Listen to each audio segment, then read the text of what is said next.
Ladies and gentlemen, it is I once again, it is Ronald, and I'm here today to audition for acting. And the whole act of today is about what most of us are looking for. It's about just love, and what is it that defines that line of calling that we're all looking for. So, yeah. I don't know. Really, I just don't know. What are you looking for? What is she looking for? What is he looking for?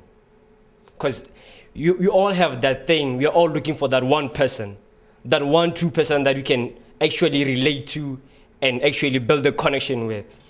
But in the end, we all end up, some call it the one, some call it, you name it, the true love, some call it your soulmate. But somehow, it just occurred to me that you don't, it's quite rare in reality just to get that one person who really connects with you.